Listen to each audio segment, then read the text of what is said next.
Hi friends, जैसे कि हम पिछले चैप्टर में जैन धर्म को पढ़ चुके हैं, अब इस चैप्टर में हम पढ़ेंगे बुद्ध धर्म को। तो महात्मा बुद्ध ये कौन से वंश से थे? ये शाक्य वंश से थे। ओके, मैंने यहाँ ट्रिक बनाई हुई है, बुद्ध शाक्य बुद्ध शाक्य बुद्ध शाक्य। आप रिपीट करोगे इसे तो आपको याद हो जाएगा। इनका जन्म लुम्बिनी वन में हुआ था। इनके पिता का नाम शुद्धोधन था, तो मैंने यहाँ ट्रिक बना दी, बुद्ध शुद्धोधन बुद्ध शुद्धोधन बुद्ध शुद्धोधन। इनकी माता का नाम माया देवी था, तो मैंने यहाँ ट्रिक बना दी, बुद्ध माता माया बुद्ध माता माया बुद्ध माता माया। इनकी पत्नी का नाम यशोधरा था, तो ट्रिक बना दी, बुद्ध पत्नी यशो बुद्ध पत्नी यशो। इनके पुत्र का नाम राहुल था। ओके, अब देखते हैं हम जातक कथाओं के बारे में। तो बुद्ध बनने, मोक्ष प्राप्त करने की राह में जो लोग व्यक्ति चले थे, इन व्यक्तियों के बारे में जातक कथाओं में दर्शाया गया है, और बोधिसत्वों को भी इसी जातक कथाओं में दर्शाया गया है। अब हम देखेंगे कि बोधिसत्व है क्या। ओके, इस बोधिसत्व को गहन दयालु प्राणी के रूप में माना जाता है। किसके? गहन दयालु प्राणी के रूप में माना जाता है, जिन्होंने अपने प्रयासों के माध्यम से योग्यता अर्जित की, मतलब एक शिक्षा हासिल की, और उन्होंने इसका उपयोग निस्वार्थ प्राप्त करने के लिए नहीं बल्कि दूसरों की मदद करने के लिए किया। ओके, ये हमारा बोधिसत्व हो जाता है। अब हम बुद्ध धर्म के त्रिरत्न को देखते हैं। इसमें बुद्ध धम्म संघ। ओके, अब बुद्ध में देख लेते हैं। इसका तात्पर्य बुद्ध और बोधिसत्व के आदर्श दोनों से है। धम्म में क्या है? इसमें बुद्ध धर्म की शिक्षा है, मतलब बुद्ध की शिक्षा है। जाहिर सी बात है, आप बोल सकते हो बुद्ध धर्म की शिक्षा या भगवान बुद्ध की शिक्षा, दोनों एक ही है। ओके, धम्म में क्या है? बुद्ध की शिक्षाएं हैं। संघ जो था एक आध्यात्मिक संप्रदाय था। ओके, अब मैं पहले आपको बुद्ध धर्म की थोड़ी सी शिक्षा बता देता हूँ, उसके बाद आगे हम चलेंगे, क्योंकि देखो यहाँ पर आगे पीछे लिखा हुआ है, लेकिन पढ़ाने का जो तरीका है ना, वो एक लाइन से होना चाहिए ताकि दिमाग में सेट हो सके। अब देखते हैं हम बुद्ध धर्म की शिक्षाएं क्या हैं। संसारिक सुखों में लिप्त रहना, कठोर संयम व तपस्या का अभ्यास करना, इन्होंने इसके माध्यम मार्ग को बताया, और ना कठिन ना सरल। माध्यम मार्ग क्या बताया इन्होंने? जैन धर्म में क्या था? सब कठिन था। इन्होंने एक माध्यम मार्ग को बताया, मतलब ना तो ज़्यादा कठिन हो और ना ही ज़्यादा सरल हो। ओके, इसी कारण इन्होंने पंचशील सिद्धांत दिए थे। कौन से सिद्धांत? पंचशील सिद्धांत। अब मैं तुम्हें पंचशील सिद्धांत से लेकर एक एक कितनी संगतियाँ हुई सब बताऊंगा। ओके, और साथ में इन्होंने एक अष्टांगिक मार्ग बताया, मतलब 8 मार्ग। ओके, इसके बारे में भी हम डिटेल से चर्चा करेंगे। अब आप सबसे पहले देखें कि बुद्ध संगतियाँ। ओके, पहली बुद्ध संगति 483 BC में हुई, राजगीर में हुई। राजगीर के अंदर कहाँ पर? सप्तकर्णी गुफा में हुई। सप्तकर्णी गुफा है राजगीर के अंदर, वहाँ पर हुई। उस समय राजा अजातशत्रु था, और पुरोहित जो था महाकश्यप था इसका। सेकंड जो बुद्ध संगति हुई 383, मतलब सीधे 100 साल बाद। ओके, यहाँ 483 है, फिर 383 में हुई BC में। वैशाली में हुई। इस समय राजा कालाशोक था, और पुरोहित जो था साबक वीर था। थर्ड 255 BC में होती है। इस समय पाटलिपुत्र में होती है ये। इस समय राजा अशोक था, और मोगली वसु इसका पुरोहित था। फोर्थ प्रथम में होती है, कुंडलवन में। कुंडलवन कहाँ पर है? कश्मीर में। ओके, इस समय राजा कनिष्क था, और इसका जो पुरोहित था वो वसुमित्र था। और एक 725 ईस्वी में होती है। हुई तो 4 है, लेकिन एक बुद्ध संगति की तरह ही मानी जाती है। इस समय अशोक कौन था? राजा था, और अशोक घोष इसका पुरोहित था। ओके, अब आप देखें डिटेल में कि बोधिसत्व, जैसे कि मैं पढ़ा चुका हूँ, आपको समझ में नहीं आया होगा क्योंकि वो हार्ड लैंग्वेज थी। बोधिसत्व वैसे संत जो अपने निर्वाण की प्राप्ति से पहले बाकी लोगों को निर्वाण की राह पर ले जाने के लिए काम करते थे। ओके, प्रथम बुद्ध संगति में क्या हुआ कि इस बुद्ध संगति में बुद्ध की शिक्षाओं को 2 पिटकों में विभाजित किया गया। कौन सी संगति में? पहली बुद्ध संगति में बुद्ध की जो शिक्षाएं थी, इन्हें 2 पिटकों में विभाजित किया गया। कौन कौन से पिटक? विनय पिटक और सुत्त पिटक। विनय पिटक क्या है? इसमें बुद्ध संप्रदाय के नियम शामिल हैं। उपालि द्वारा इसका स्वर पाठ किया गया। विनय पिटक में बुद्ध संप्रदाय के नियम शामिल हैं, और उपालि के द्वारा इसका स्वर पाठ किया गया। और सुत्त पिटक में क्या है? इसे आनंद के द्वारा स्वर पाठ किया गया। ये सिद्धांत एवं नैतिक मान्यताओं को पर का संग्रह है। किसका? जिसके बुद्ध ने जो उपदेश दिए उसमें जो सिद्धांत एवं नैतिक मान्यताएं थी उसका संग्रह है, और इसका जो स्वर पाठ किया वो आनंद ने किया। अब आप दोबारा देखें, विनय पिटक, इसका जो स्वर पाठ किया वो उपाली ने किया। इसमें बुद्ध संप्रदाय के नियम शामिल हैं। सुत्त पिटक, इसका जो है आनंद के द्वारा स्वर पाठ किया गया।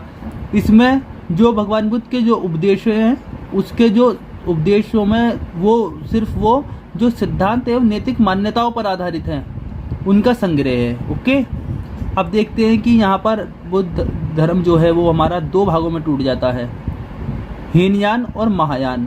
अब हीनयान और महायान के बारे में देखते हैं डिटेल में, लेकिन ये देखने से पहले अब एक काम करो,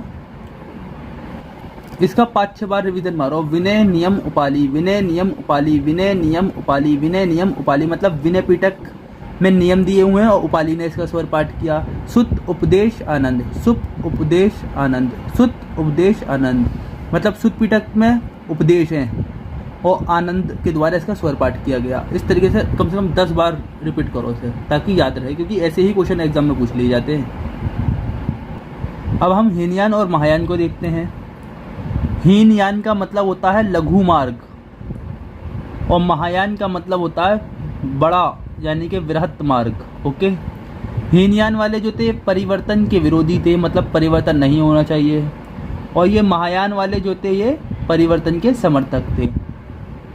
आप समझ सकते हो, इसे याद करने का एक तरीका ये है मेरे पास कि महा मतलब ज़्यादा इंटेलिजेंट, वही महा कहलाता है। मतलब ये ज़्यादा इंटेलिजेंट है तो अपनी सुविधा के अनुसार परिवर्तन कर लेते थे, इसीलिए परिवर्तन के समर्थक थे। ओके, इसमें मूर्ति पूजा का विरोध था, हीनयान में मूर्ति पूजा का विरोध था, लेकिन ये कमल और पीपल की कर सकते थे। ओके, और महायान में मानव के रूप से बुद्ध तथा बोधिसत्वों की पूजा करते थे। ओके, और हीनयान में क्या था कि ईश्वर और आत्मा के अस्तित्व को इन्होंने स्वीकार नहीं किया था। और लेकिन महायान वालों ने क्या किया कि भगवान के रूप में बुद्ध की भी पूजा की। हीनयान वाले व्यक्तिगत मोक्ष में विश्वास रखते थे और महायान जो संप्रदाय था ये सभी प्राणियों के कष्टों की सार्वभौमिक मुक्ति में विश्वास करता था। और हीनयान वालों के जो धर्म ग्रंथ थे ये पाली भाषा में लिखे हुए थे, जबकि महायान वालों के जो धर्म ग्रंथ थे ये संस्कृत भाषा में थे। और हीनयान वाले भावी बुद्ध पर कोई विश्वास नहीं करते थे। हीनयान वाले जो थे वो भावी बुद्ध पर कोई विश्वास नहीं करते थे, जबकि जो महायान वाले थे भावी बुद्ध को मैत्रेय भी कहा जाता है, भावी बुद्ध की पूजा करते थे। ये विश्वास नहीं करते भावी बुद्ध पर और ये पूजा कर रहे हैं महायान वाले। ओके, अब देखते हैं कि वज्रयान भी इसकी एक शाखा हुई है। वज्रयान, इसे तांत्रिक बुद्ध धर्म कहा गया है। इसे क्या कहा गया है? वज्रयान को तांत्रिक बुद्ध धर्म।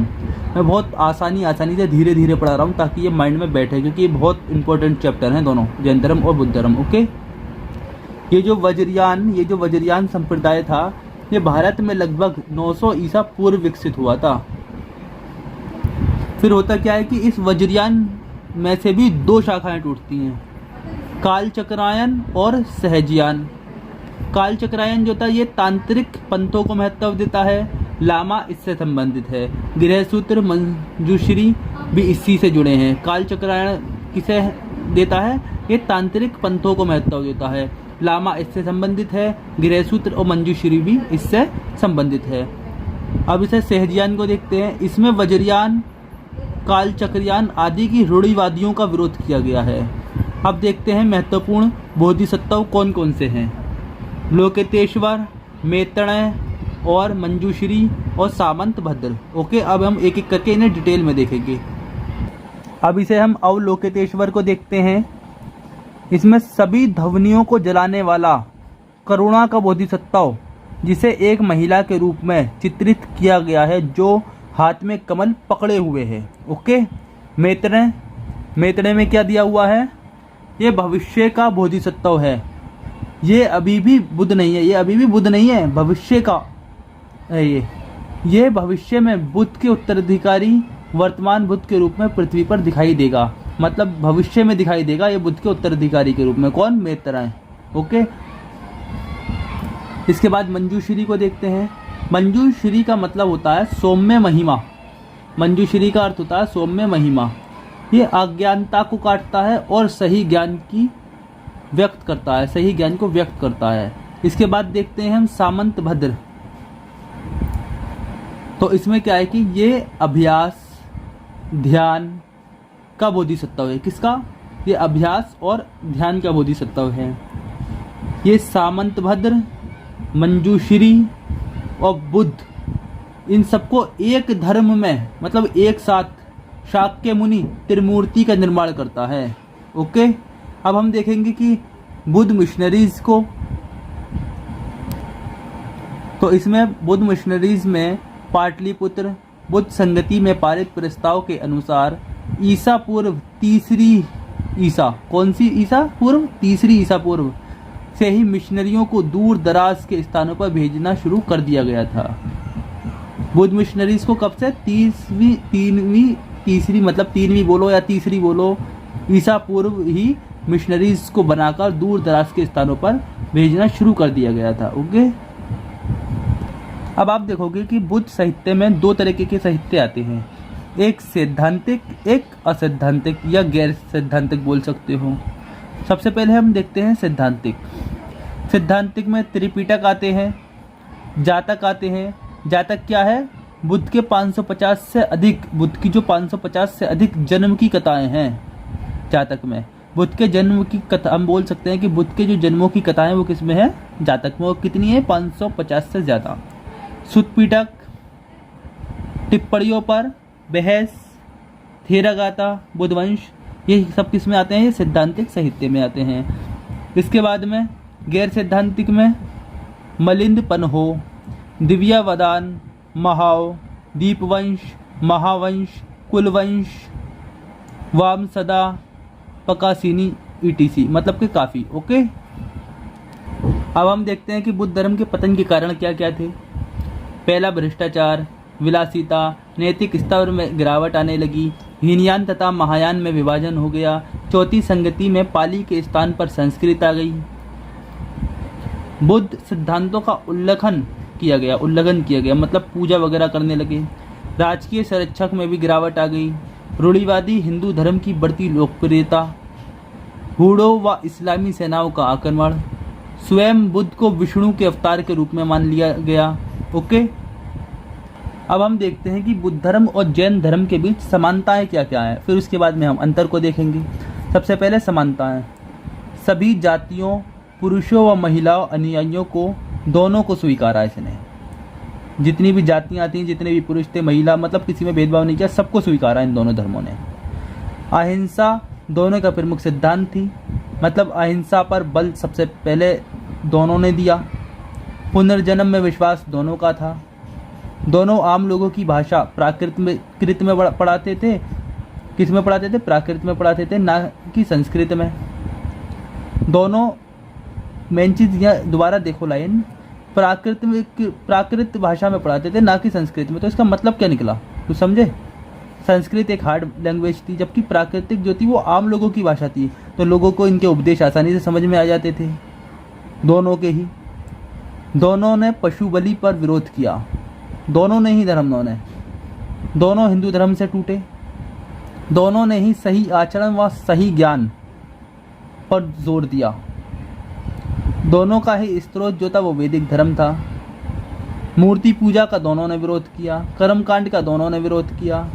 बुद्ध व महावीर दोनों क्षत्रिय परिवारों से नहीं थे, बल्कि पुजारी वर्ग से थे। लेकिन इसके बाद भी दोनों ने ईश्वर के अस्तित्व को नकारा था। ओके। अब इसके बाद देखेंगे हम कि अंतर क्या है। अब बुद्ध धर्म और जैन धर्म के बीच जो अंतर है इसे देखेंगे। ज़्यादातर जैन ग्रंथ संस्कृत भाषा व प्राकृत में हैं, जबकि जो बुद्ध ग्रंथ हैं वो पाली में हैं। जैन तपस्वी जो थे त्वचा पर सूक्ष्म जीवों को मरने से बचाने के लिए स्नान करने से, मतलब नहाने से बचते थे, क्योंकि नहाने से जो सूक्ष्म जीव होते हैं वो मर जाते थे। लेकिन बुद्ध धर्म के लोग ऐसा नहीं करते थे, वो खूब नहाया करते थे। बुद्धों का मानना था कि केवल जान पूछकर किया गया कर्म जो है कार्य जो है वो कर्म का निर्माण करता है। तो बुद्ध धर्म का क्या मानना था कि केवल जान पूछकर किया गया कार्य कर्म का निर्माण करता है, जबकि जैन धर्म में ये नहीं मानते थे वो लोग। बुद्धों का मानना था कि पृथ्वी पर रहकर भी निर्वाण तक पहुंचा जा सकता है, मतलब मोक्ष जो प्राप्त किया जा सकता है, निर्वाण तक जो पहुंचा जा सकता है, वो पृथ्वी पर रहकर, मतलब कहने का मतलब है जिंदा रहकर भी प्राप्त किया जा सकता है। जबकि जैन धर्म के जो लोग थे वो ऐसा नहीं मानते थे, इसलिए वो संलेखना विधि से अपने प्राण त्याग देते थे। वो सोचते थे कि क्या पृथ्वी पर रहकर नहीं, केवल मरकर ही निर्वाण प्राप्त किया जा सकता है। जैन धर्म के ये सोचते थे, जबकि बुद्ध धर्म के ये सोचते थे कि पृथ्वी पर रहकर, मतलब जिंदा रहकर भी निर्वाण प्राप्त किया जा सकता है। बुद्ध धर्म के जो लोग थे, बुद्ध ने जो है अष्टांगिक मार्ग पर ध्यान दिया था, जबकि जैन धर्म ने तिरतन पर। बुद्ध ने अष्टांगिक मार्ग पर ध्यान दिया और महावीर ने किस पर? तिरतन पर। जैन धर्म अधिक सख्त था, जबकि बुद्ध धर्म बीच का था। जैसे कि आपने सुना होगा कि वो रास्ता अपनाओ जो ना तो ज़्यादा कठिन हो और ना ही सरल हो, मतलब बीच का हो। तो हम बोल सकते हैं कि जैन धर्म बहुत सख्त था, जबकि बुद्ध धर्म जो था वो बीच का था। ओके, इस तरीके से हमारा जैन धर्म का चैप्टर पहले पूरा हो चुका है। ये बुद्ध धर्म भी कंप्लीट हो जाता है। अच्छे से रिवीजन करो, क्योंकि इन दोनों चैप्टर में मेन चीज़ क्या है कि बहुत ही इंपॉर्टेंट है। और दूसरी सबसे बड़ी चीज़ क्या है कि इतनी आसानी से याद नहीं होते, इसलिए इसका रिवीजन करो अच्छे से। ओके।